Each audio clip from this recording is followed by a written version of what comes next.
गुनिया गुण नहीं जाना, एक धनी के हाथ बिकाना, एक धनी के हाथ बिकाना। मैं निर्गुणिया गुण नहीं जाना, एक धनी के हाथ बिकाना, एक धनी के हाथ बिकाना।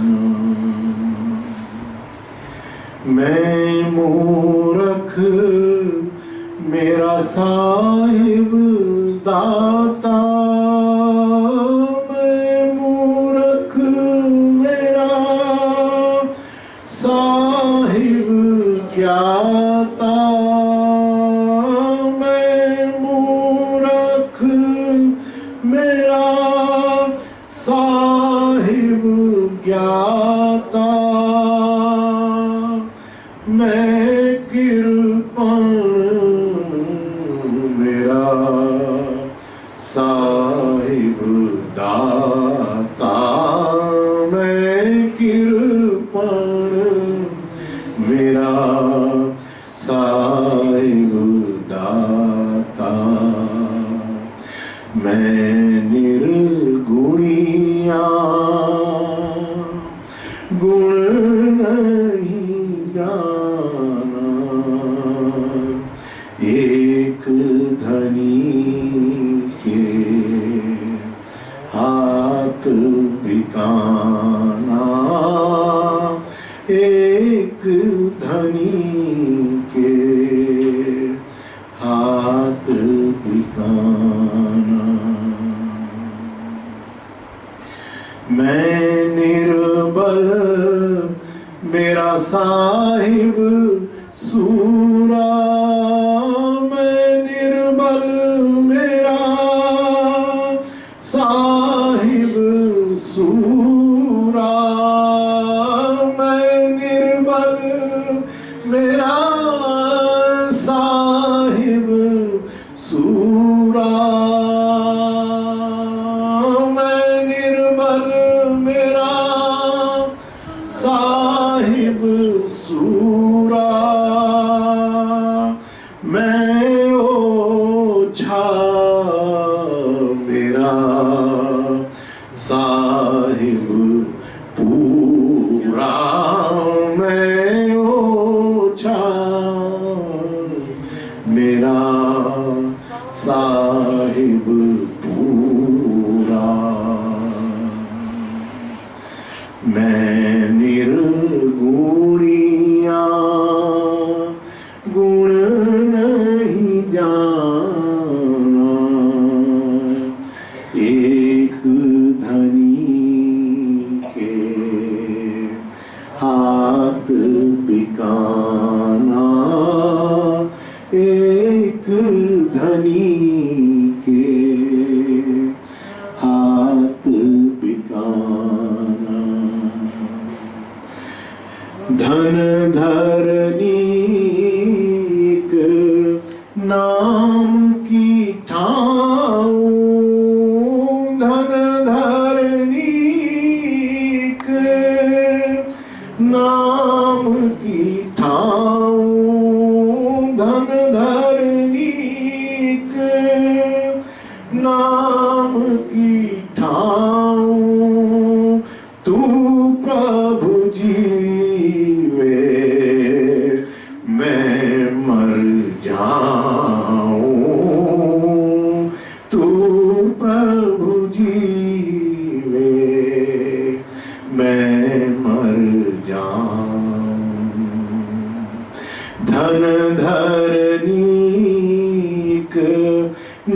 नाम की ठाऊं घन धरनी के, नाम की ठाऊं तू प्रभु जीवे मैं मर जाऊं, तू प्रभु जीवे मैं मर जाऊं। मैं निर्गुणिया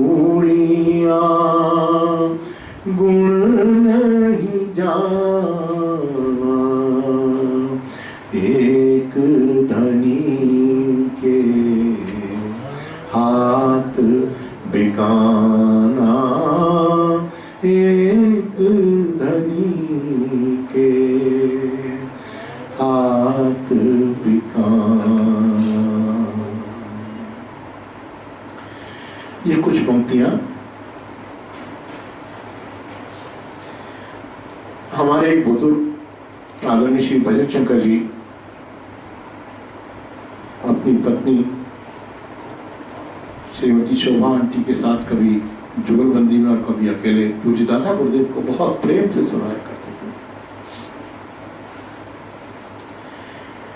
हर साधक को लाजिम है, हर प्रेमी को लाजिम है, हर प्राणी को आवश्यक है कि वो परमात्मा की स्तुति करे, अपने आप को छोटा कहे, उसकी वंदना करे, उसकी स्तुति करे।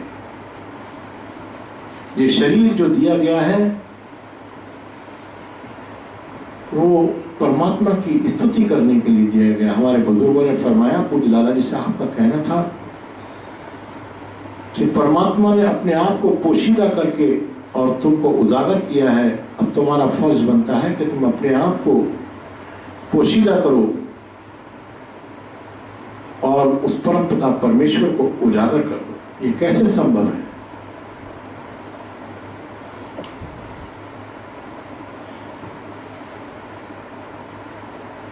परमात्मा की स्तुति, उनके गुणों का गान करते करते, उनके गुणों को अपनाते हुए ईश्वर स्वरूप बन जाए, ईश्वर के नाम का प्रसार प्रचार करें, अपने व्यवहार के द्वारा आपके व्यवहार में ईश्वर व्यक्त हो, सहज रूप में व्यक्त हो।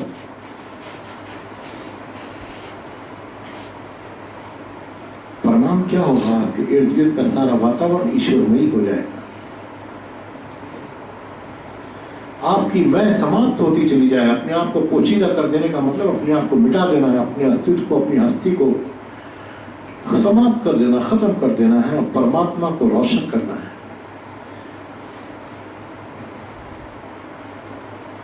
धनी धर्मदास जी के शब्द हैं, धन धरनी एक नाम की ठाऊं तू प्रभु जीवे मैं मर जाऊं। क्या अर्थ है इन लाइनों का? मैं मर जाऊं यानी मेरी हस्ती समाप्त हो जाए, सिर्फ तुम ही मेरी पहचान बनकर के रह जाओ, मेरी कोई पहचान, अपनी कोई पहचान नहीं हो। एक सच्चे गुलाम की पहचान उसका मालिक होता है। जिस धनी ने हमको खरीदा है, जिसके हाथों में हम बिके हैं, हमने वचन भरे हैं कि मैं अपने आप को तन मन धन से बेचता हूं। बैत का मतलब होता है बिक जाना। तो सही मायने में हम उनके गुलाम बन के दिखाएं। गुलाम का अपना कोई वजूद नहीं होता, कोई अपनी हस्ती नहीं होती। जिस नाम से मालिक पुकारता है उस नाम से गुलाम बोलता है। जहां मालिक बिठाता है वहां बैठता है। जो मालिक खाने को देता है वो गुलाम खाता है, जो पहनने को देता है वो पहनता है। कहने का तात्पर्य यह है कि जिस हाल में वो रखता है उस हाल में खुशहाल रहता है, शुक्रिया बजा लाता है, धन्यवाद अदा करता है। वाह, शुक्र है, शुक्र है भाई, शुक्र है।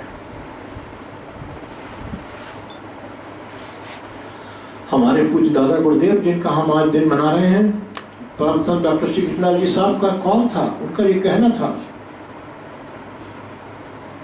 बड़े खुले शब्दों में उन्होंने कहा है जिस हाल में परमात्मा ने रखा है उसमें खुश रहो।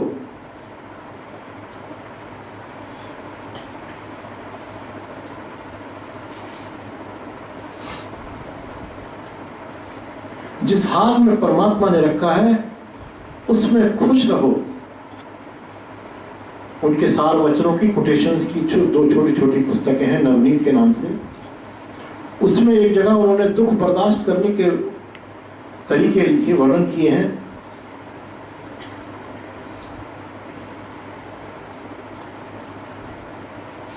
तथाकथित दुख से मतलब विपरीत परिस्थितियों से, मजबूरी में दुख बर्दाश्त करना कोई दुख बर्दाश्त करना नहीं होता। 3-4 तरीके बताए हैं और सबको निचली अवस्था बताई। अंत में उन्होंने, समय थोड़ा विस्तार नहीं करूंगा, अंत में उन्होंने कहा है कि असली सबसे अच्छा तरीका जो दुख बर्दाश्त करने का वो है कि जब दुख या तकलीफ या कोई विपरीत परिस्थिति आए तो अपने आप को सराहे, प्रभु का धन्यवाद करे। कोई कई बार भावनाओं में आ जाते थे तो बोला करते थे, आदरणीय सतीश चाचा जी बैठे हुए हैं, ये साक्षी हैं इन बातों के। ऐ भला आ के तू मेरे लिए रहमत होगी, तेरे पहलू में छुपी मेरे महबूब की सूरत होगी। जब कोई तकलीफ आती है तो उससे हमको 2 फायदे होते हैं। एक तो जब तकलीफ आती है हम प्रमाद, सुख में हम प्रमादी हो जाते हैं, परमात्मा को भूल जाते हैं। जब तकलीफ आती तो हमारे पिछले संस्कारों के कारण है। एक बात और निवेदन करूंगा कि परमात्मा किसी का भला बुरा नहीं करता। परमात्मा ने हमको हमारे कर्मों को भोगने के लिए जीवन दिया है, शक्ति प्रदान की है, बुद्धि दी और कर्म की स्वतंत्रता दे दी है। वहां से हमारे कर्मों का खेल चल रहा है। कोई काम अच्छा हो जाता है तो हम प्रमादी होकर अहंकार के साथ बोलते हैं, देखिए मेरे अंदर कितना टैलेंट है, कितनी चतुराई है कि मैंने कितनी सफलता से ये काम कर दिया। और जरा कोई काम हमारी आशाओं के विपरीत होता है तो हम परमात्मा को कोसने लगते हैं। ये अच्छी बात नहीं है।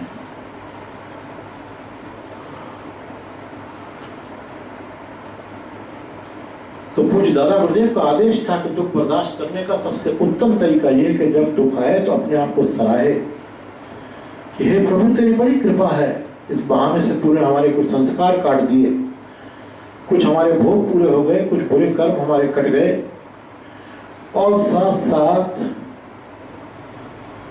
इस तकलीफ में, इस मीठी मीठी टीस में तुम्हारी याद बहुत आती है।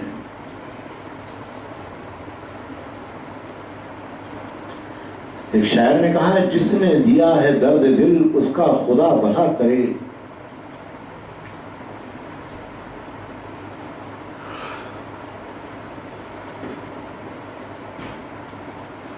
वो कहते थे तकलीफें तो परमात्मा की नेमतें हैं, इसका शुक्रिया अदा करना चाहिए।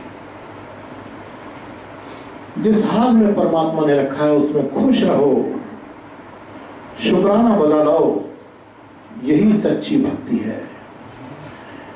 यह हर साधक के लिए, जो अपने आप को सत्संगी होने का दावा करते हैं, उनके लिए लाजिम है।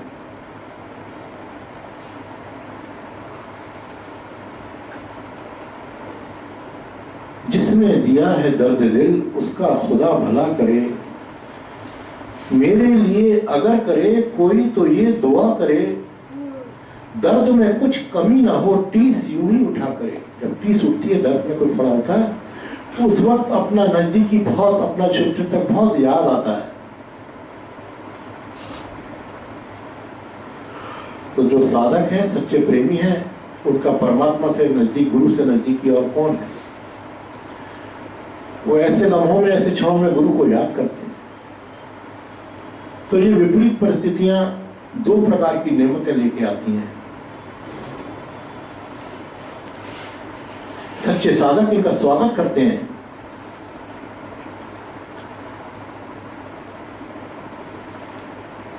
आशिके नामुराद को लाजिम है ये दुआ करे।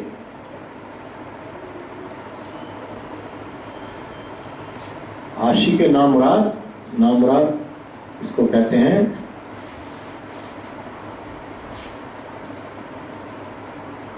जो प्रेम में असफल होते हैं, सच्चे प्रेमी नहीं होते हैं।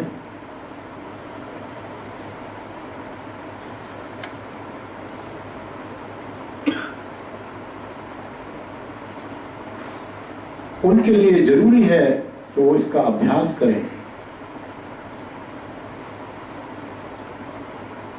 ये सूफी मत, संत मत,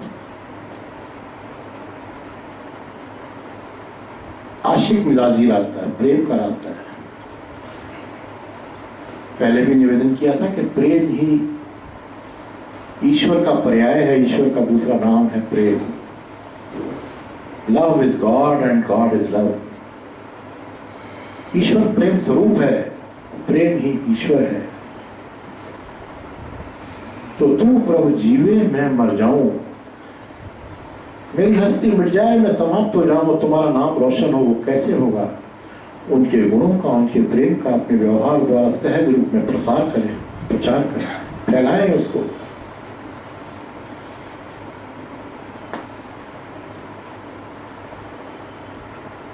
आज सुबह मेरे एक प्रिय भाई जिनको कुछ जिम्मेदारी दी गई है, बड़ी भावुकता के साथ उन्होंने ये निवेदन किया कि मैं अपने आप को इस लायक नहीं समझता हूं। उनकी भावनाएं अपनी जगह उचित है, दीनता उनकी अपनी जगह उचित है,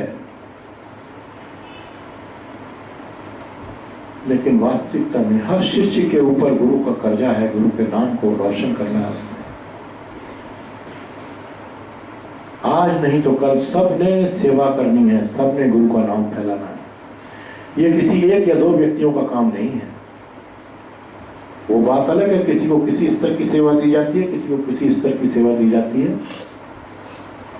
तो परमात्मा का नाम सबने रोशन करना है, यही उसका असली शुक्रिया अदा करना है।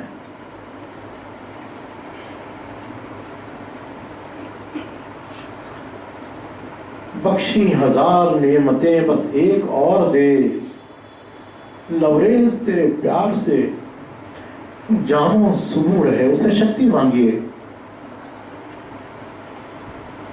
उनकी सेवा करने के लिए, उनका नाम रोशन करने के लिए उनसे ही सच्चे हृदय से बल मांगिए, बल मिलेगा।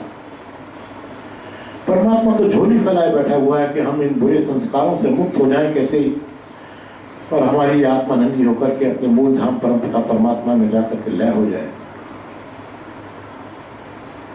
जल्दी से जल्दी हमारी निज घर की वापसी हो, वो तो बड़ी बेताबी से इंतजार में है।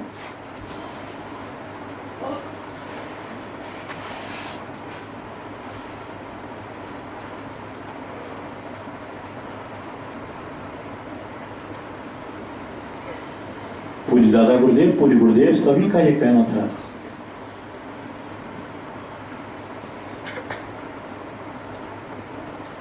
पूज्य गुरुदेव तो गीता के 12वें अध्याय के अंतिम 10 श्लोकों में वर्णित एक सच्चे भक्त के गुणों को अपनाने के ऊपर बहुत बल दिया करते थे। उन्होंने यहाँ तक कहा कि उन 10 श्लोकों को तो हर साधक को, हर सत्संगी को रोज पढ़ना चाहिए। उसमें भगवान योगीराज श्री कृष्ण ने बड़ी सुंदरता के साथ लिखा है, बड़ी स्पष्टता लिखा है कि जिस व्यक्ति में, जिस पुरुष में ये गुण है वो भक्त मुझे प्रिय है। तो अगर हम वाकई में सच्चे मायने में अपने गुरु के, अपने परमपिता परमात्मा के प्रेम पात्र बनना चाहते हैं, उनका नाम रोशन करना चाहते हैं,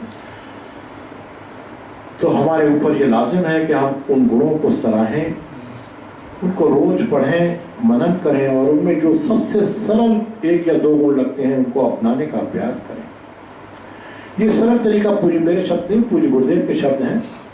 वो कहा करते थे जो सबसे आसान गुण नजर आए आपको उसको अपना लो। ये बुराई छोड़ने के लिए कहते थे। बार बार अपने को बुरा नहीं कहना चाहिए। जैसे हम कोई जाप करते हैं तो वो नाम दृढ़ हो जाता है, ऐसे अपनी बुराइयों को बार बार ध्यान करने से वो बुराई छूटती नहीं है, वो बुराई भी दृढ़ हो जाती है। तो कभी महीने 2 महीने में एक बार अपना स्वनिरीक्षण करिए, अपने अंदर तथाकथित बुराई जो अगर दिखाई देती हैं उनको कहीं नोट कर लीजिए, और उसमें जो सबसे सरल आसान बुराई है उसको छोड़ने का प्रयास करिए। इसी तरीके से गीता का 12वां अध्याय के अंतिम 10 श्लोकों में जो गुण वर्णित हैं उनका दिन प्रतिदिन पाठ करिए, बड़ी शिद्दत के साथ, संजीदगी के साथ, गंभीरता के साथ, समर्पित भाव के साथ पाठ करिए। पूज्य गुरुदेव को हाजिर नाजिर रखते हुए और उनसे शक्ति मांगिए कि हे मुझे शक्ति दो कि मैं इनको धारण कर सकूं। लोग समझते हैं सत्संग में शामिल हो गए, गुरु कर लिया, दीक्षा ले ली तो अपने आप सब कुछ हो जाएगा। नहीं, गुरु का काम मार्गदर्शन करना है। गुरु आपको रास्ता बता सकता है, चल के तो आपको स्वयं जाना पड़ेगा। गुरु गुरु कर देने से कुछ नहीं होगा। जब तक गुरु के बताए हुए रास्ते पर चलेंगे नहीं, तब तक आपको वांछनीय सफलता प्राप्त नहीं हो सकती।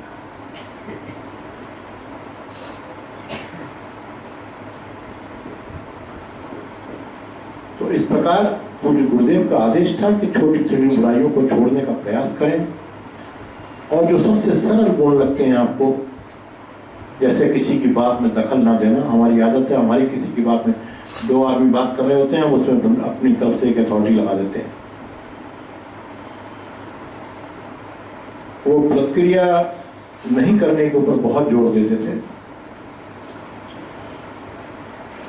पूज्य लाला जी साहब हमारे परदादा गुरुदेव परम संत महात्मा रामचंद्र जी महाराज को भी गौतम बुद्ध की, महात्मा बुद्ध की साधनों में से प्रतिक्रिया शून्य विवेचना बहुत पसंद थी।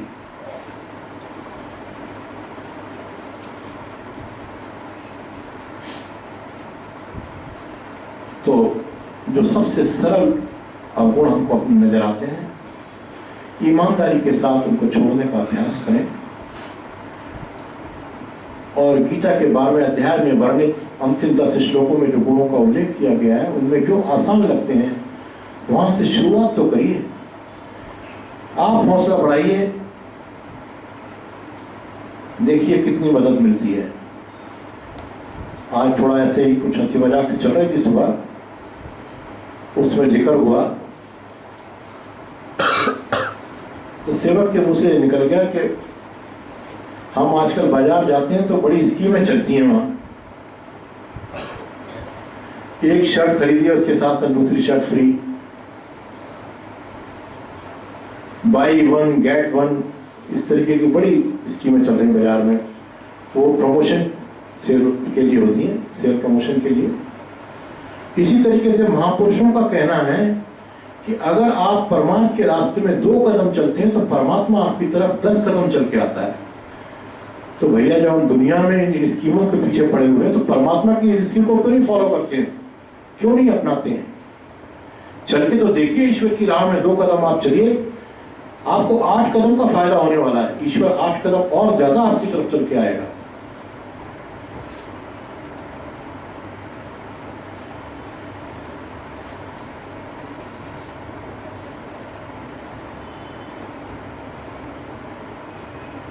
ठीक है, दीनता पूर्वक हमने भजन गा लिया, कह दिया कि मैं निर्गुणिया, गुरु को धनी बोल दिया, अपने आप को गुलाम कह दिया, ठीक है। लेकिन उसकी जो अंत की जो लाइनें हैं, वो लाइनें सबसे ज्यादा महत्वपूर्ण हैं। उनको अपनाना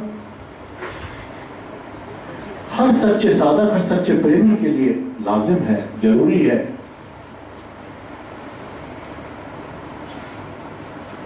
धनी धर्मदास जी ने बड़े खूबसूरती से कहा है, धन धरनी एक नाम की ठाऊं, तू प्रभु जीवे मैं मर जाऊं।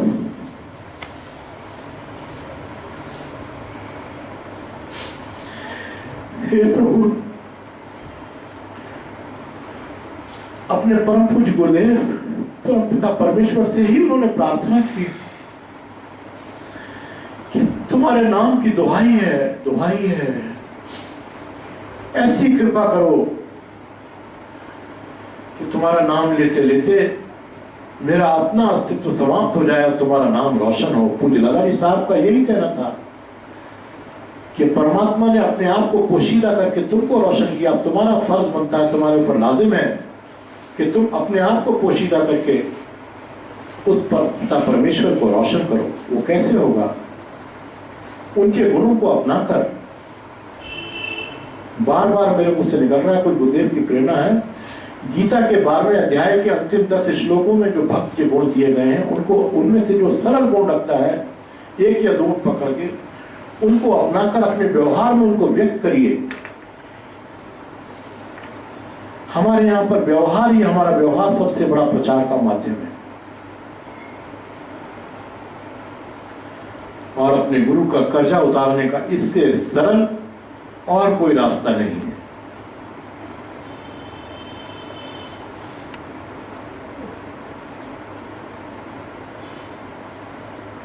दूसरा एक और निवेदन करूंगा। पूज्य गुरुदेव का कहना था, अधिकाधिक वर्तमान में जीने का प्रयास करें।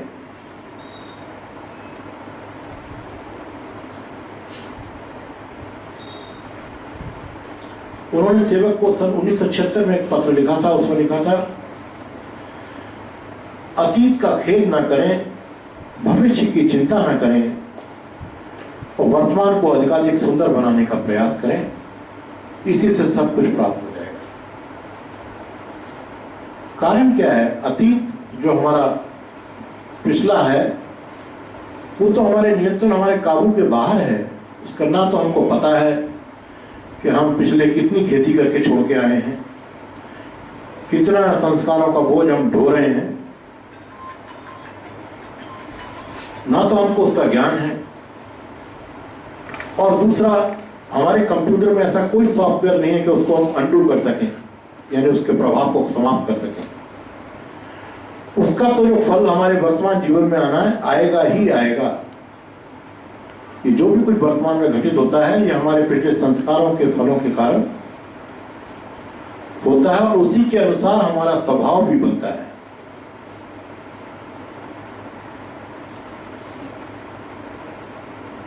भविष्य भी हमारा बना नहीं है, तो हम क्या करें? हम वर्तमान में रहकर धर्म का सहारा लेके, जो पिछले कर्मों के फल हैं उनको धर्म का सहारा लेके भोगें, और अब जो हम कर्म करने जा रहे हैं वो भगवान कृष्ण के आदेश के अनुसार अनासक्तिपूर्ण दृष्टा बन के, मालिक बन के नहीं, नौकर बन के काम करें। पूज्य गुरुदेव कहते थे, फॉर ड्यूटी सेक ओनली, कर्तव्य मात्र के लिए। ये हम एक सराय में रह रहे हैं, ये धर्मशाला है, इसमें आज रात भर के लिए हमको एक कमरा मिला, सुबह चाबी सौंप के हम हिसाब किताब करके यहाँ से चलते बनेंगे। पता नहीं कौन सी सांस हमारी आखिरी होगी।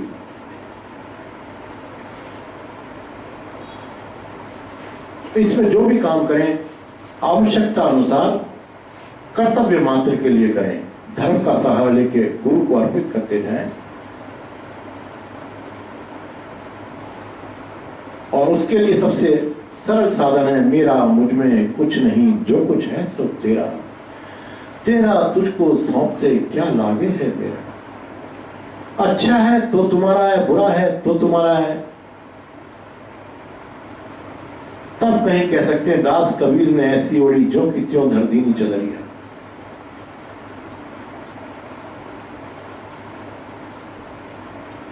ऐसा व्यक्ति दीन कमाने के लायक होता है, वही सच्चा दीन कमाने का हकदार होता है। गुरु नानक देव से एक बार किसी व्यक्ति ने दीनदार और दुनियादार की मौत में फर्क पूछा। उन्होंने 2 तख्ते मंगाए, और उन तख्तों पे टोपी वाली, जो मोटी टोपी की कीलें होती हैं, एक में सीधी और एक में उल्टी ठोक दी, और फिर 2 सफेद चादर लगा करके उनके ऊपर ढांक करके और हाथ से ठोक दिया। जिस तख्ते की नुकीले तरफ ऊपर को थी, उस चादर को जब उन्होंने हटाया तो वो चादर उसमें बिध चुकी थी, और जब वो निकली तो उसमें से उसके चिथड़े उड़ गए। बोले, ये एक दुनियादार की मौत है। दुनियादार अपने कर्मों के कर्म के प्रभाव में इतना लिप्त है,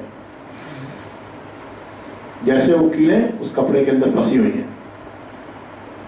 और दूसरा तख्त जिसके ऊपर वो टोपी वाला हिस्सा ऊपर था चिकना, जब उसके कपड़े को हटाया तो बड़ी सरलता के साथ ज्यों का त्यों निकल के चला आया। बोले ये एक दीनदार की मौत है। वो एक कमल पुष्प की तरह रहता है, ब्रह्मज्ञानी सदा निर्लेप, जैसे जल में कमल अलेप। अभ्यास हमारा ये है। पहले जो निवेदन किया वो उद्देश्य था, हमारा लक्ष्य था, ये हमारा अभ्यास है। इसको करते हुए धीरे धीरे धीरे धीरे करते हुए इस रास्ते पर आगे बढ़ना है। और जो आजकल जैसे मार्केटिंग में बाय वन और गेट वन की स्कीम के साथ साथ परमात्मा की तरफ से जो स्कीम चलाई जा रही है कि तुम 2 कदम चलो तो मैं तुम्हारी तरफ 10 कदम चलूंगा, उसका लाभ उठाइए और 8 कदम की नजदीकी मुफ्त में पाइए, बगैर साधना के पाइए।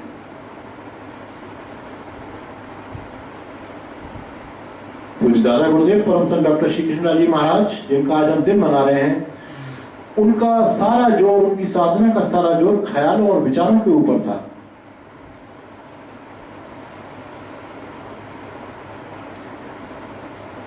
वो कर्मकांड के विरोधी नहीं थे, लेकिन हामी भी नहीं थे। वो कहते थे विचारों से ही हम फंसे हैं और विचारों से ही हम निकलेंगे, इसलिए अपने ख्यालों को शुद्ध करते चले जाएं। दूसरी बात,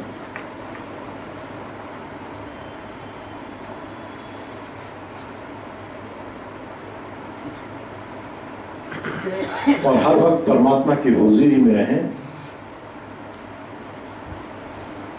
उनके बड़े सुंदर कोटेशन, 2 कोटेशन यहाँ लिखे हुए हैं सामने। अहम को दीनता में बदल दो, इससे मन का मान घटता चला जाता है और ईश्वर प्रेम बढ़ता जाता है।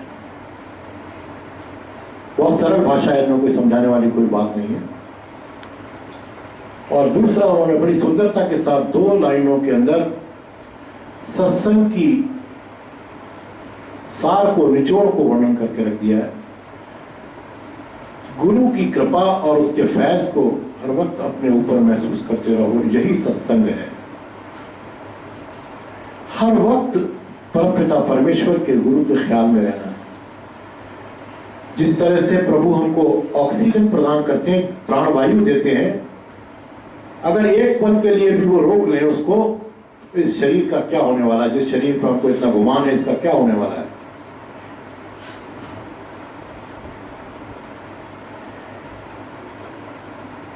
तो हमारा फर्ज बनता है कि जिस तरह परमात्मा हमको प्राणवायु प्रदान करता है, उसी प्रकार हम भी उसको, उसका शुक्रिया अदा करने के लिए मुद्बातर हर सांस के साथ उसको याद करें। अगर भूल जाते हैं तो उससे ही उसकी स्मृति को मांगे, याचना करें। विसर नहीं दातार अपना नाम दियो, गुण गावा दिन रात नानक चाओ। इससे आसान तरीका क्या होगा? उनसे मांग के उन्हीं को अर्पित करना है। हमको इसमें भी शर्म आती है, और जो चीज हमारी है नहीं, ना हमारे साथ आएगी ना हमारे साथ जाएगी, कब छूट जाएगी इसका पता नहीं है। वहां हम चौधराट दिखाते हैं, मालिक बने बैठे हुए हैं। मेरी नौकरी, मेरा बेटा, मेरी बेटी, मेरा मकान, मेरी जायदाद है कुछ नियंत्रण में हमारे। अगर मेरा होता तो मेरे काबू में होता।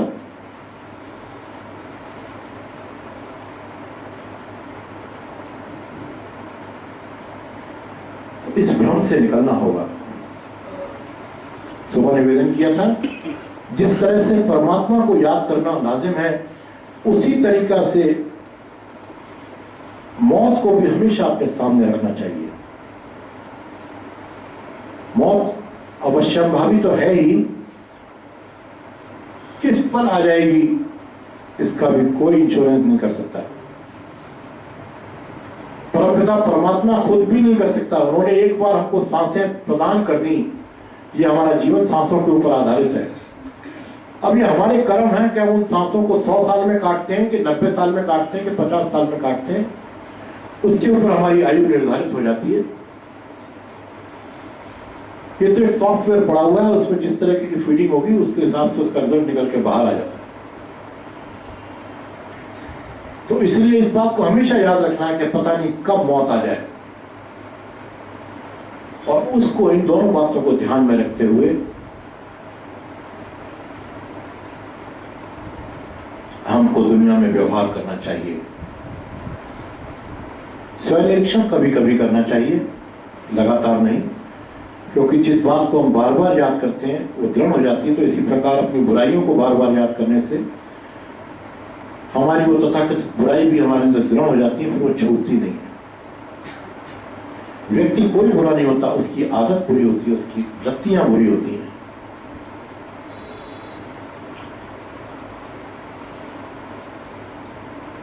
समय बहुत ज्यादा हो रहा है। आज का दिन हमारे पूज्य दादा गुरुदेव परम संत डॉक्टर शिक्षितलाल जी के साथ सुबह से मना रहे हैं। शायद आप लोगों में से कुछ लोग जानते होंगे, कुछ नहीं। आज ही के दिन अश्विनी शुक्ल नवमी को हमारे पूज्यवर का अवतार हुआ था। ये हमारे लिए बड़ी प्रसन्नता का, खुशहाली का, सौभाग्य का दिन है।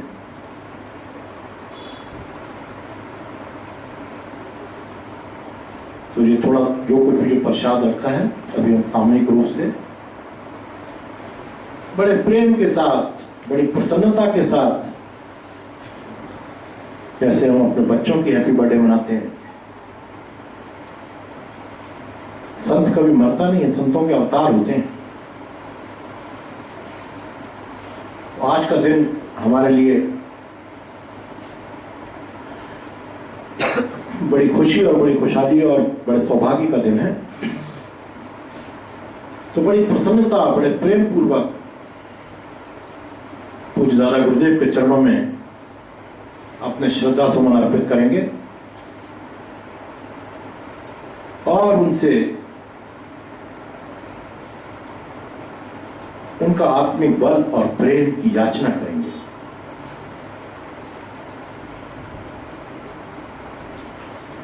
हम लाख बुरे ही सही कहलाते तुम्हारे हैं, हम लाख बुरे ही सही कहलाते तुम्हारे हैं, एक नजरे करम कर दो, क्या शान तुम्हारी है, साए में तुम्हारे हैं, किस्मत ये हमारी है, कुर्बान दिलो जान है, क्या शान तुम्हारी है, कुर्बान दिलो जान है, क्या शान तुम्हारी है, फिरदौसे तख़य्युल में तस्वीर तेरी रख कर, फिरदौसे तख़य्युल में तस्वीर तेरी रख कर, सौ आईने तोड़े हैं, तब जाके उतारी है, सौ आईने तोड़े हैं,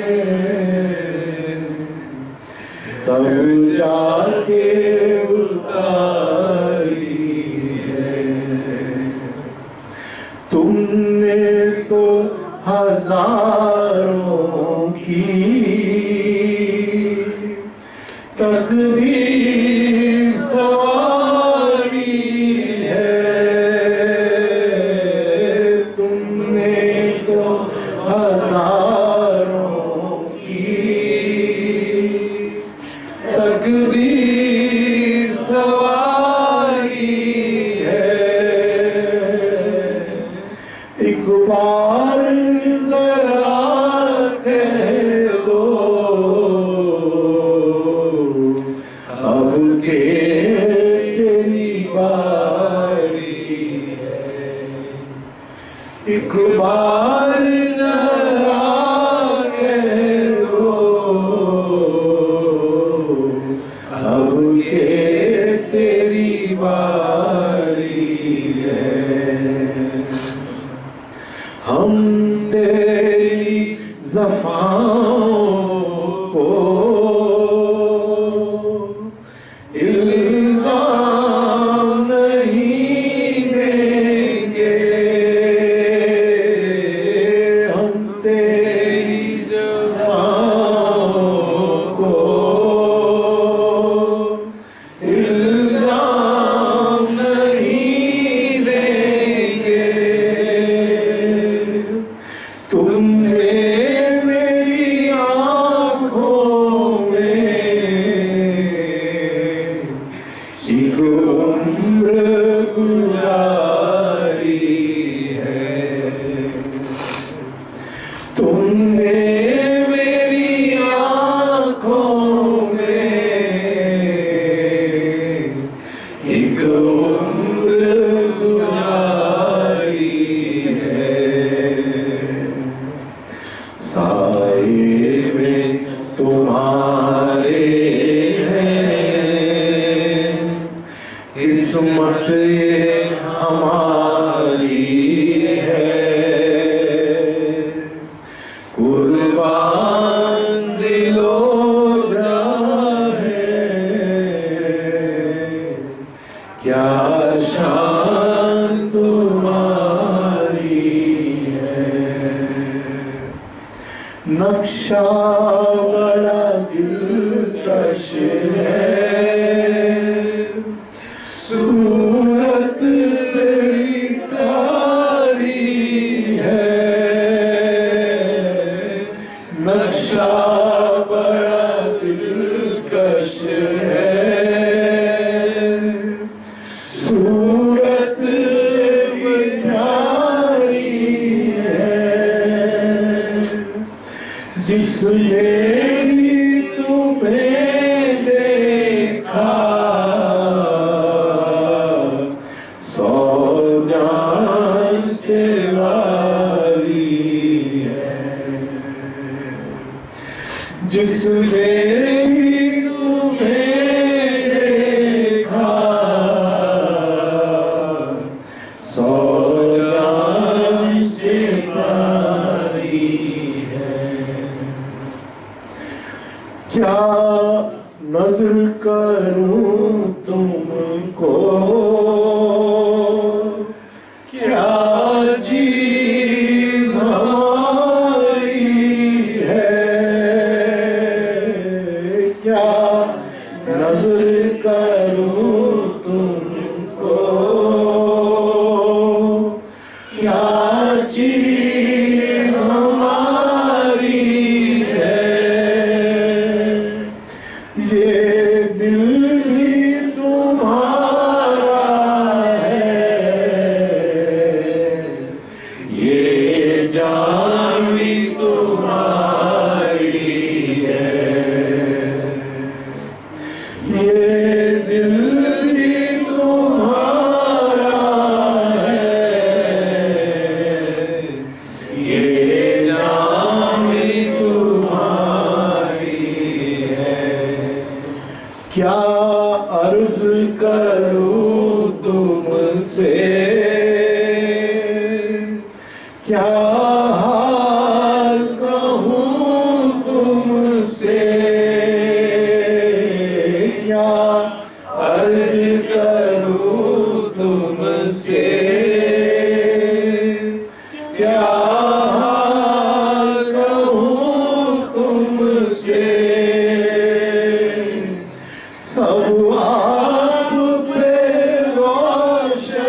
ये हमारी है,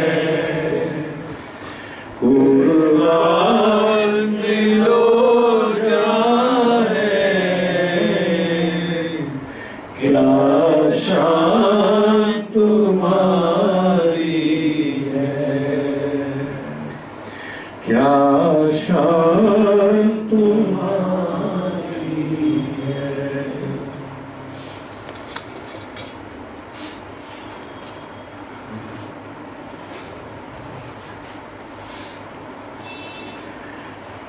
हे दीनबंधु